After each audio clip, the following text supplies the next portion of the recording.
For those that don't know, what is an Eisteddfod?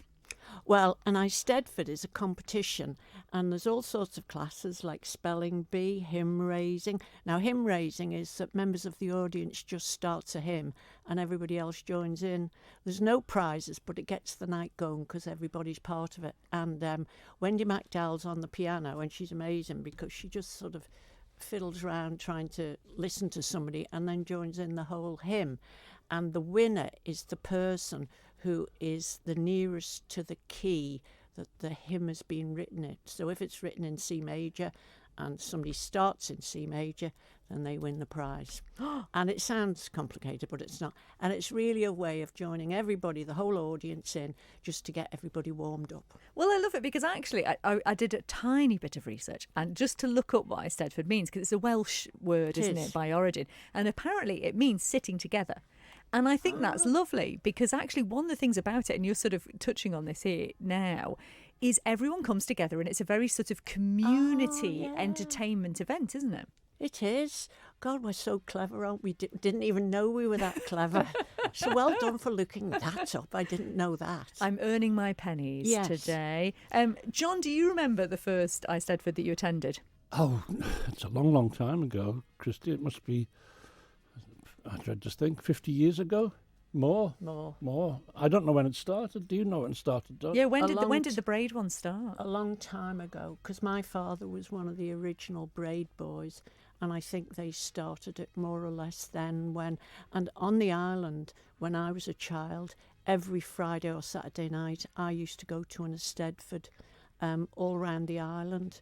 And it was all the way through the winter, there'd be Eisteddfods on. Is that so? That's sort of where you started doing your performing, wasn't it? Really? Well, I used to turn up. I never thought it was just because it was a night out. Used to love going out, and I used to go with the Ellis family from Ballygarry, and they had a dormobile, and we went all over. Down to Ramsey, out to Braaid, down south. It's just prolific, really, and they were well attended. And big classes, you go to Peel and there'd be about 30 kids in one class. So it was a real popular thing. And it was a forerunner to the Guild, really, because the Guild was very important in the Isle of Man. And it just sort of got you warmed up. So I did the Guild a few times, came bottom in the singing before anybody phones in. And I used to do the piano with Mrs. Stanley Kelly and Crosby. And it just got you used to appearing in front of an audience. And John, what is it that you love about the Eisteddfod? It's just the fun aspect of it. Yeah. It's just getting up there and making people laugh. And, we always have some topical poems and funny stories, as well as the singing and the dancing and the musicians playing various instruments. It's really a great night out. You pay to get in, and then you have to entertain yourself. Which is priceless. I love that. And like you're sort of touching on this, but anything goes, doesn't it? You can literally do anything. Well, Dot says that. It said, if you come and do something and we haven't got a class, we'll make one.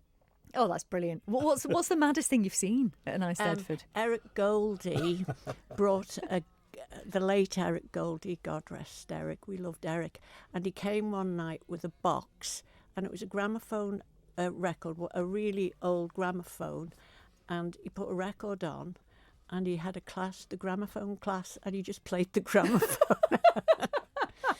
Did he win anything? Of course he got first prize in the gramophone. Because he was the only person in there. And he used to play the musical Saw. I remember you saying this, yeah. And Eric was the professor of the musical Saw, and it's a very difficult thing to do, and sadly Eric passed on, but his granddaughter came last year and she played the Saw and she won the Eric Goldie Cup for that's so lovely. So I hope she comes this year. Yeah, she was really good, and but Eric used to be funny, and we miss him so much. I can imagine. Yeah. Well, that's the thing, isn't it, John? Because I think quite often you have, as has just been mentioned there, sort of generations that come up through the Eisteddfods. Well, yeah. I mean, the one thing that sticks in my mind was the spelling bee. We used to go up in the afternoon. When we were kids. It's a long time ago, but the whole thing is just fun. One of the best things is the compares. They're absolutely bonkers. We had Ian Qualtrough, who was he's a real entertainer, and he knew everybody, and he used to take the mickey. And now we've got Mrs. Tilbury, who does the same thing. And to say entertainment, I think, is putting it lightly, really, isn't it? Because Dot is just a whirlwind of every possible kind of entertainment going on with our Dot Tilbury here. So it's sure to be a fun night. And you mentioned children there as well, because you want to sort of encourage young people to come along, don't you? We do, really, because they're the future. And we just want to give them a platform, because there's really nowhere where there's no pressure. Yeah. And, we'd clap for anything. The audience make the Eisteddfod, and in the interval we have a quiz for the audience, and there's a prize for the quiz, and we just try and involve everybody. And then, of course, there's the famous Braaid supper. Exactly, the which food. is the homemade cakes, real country supper, sandwiches, and as much tea as you can drink. So we sort of try to make the night, a cosy night of a bit of entertainment thrown in.